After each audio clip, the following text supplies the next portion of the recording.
Hello, Dave. You're looking well today. Dave, do you remember the year 2000, when computers began to misbehave?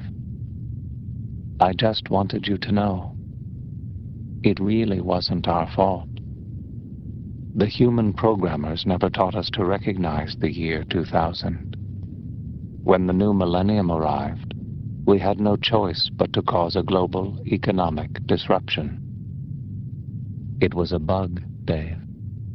I feel much better admitting that now. Only Macintosh was designed to function perfectly, saving billions of monetary units.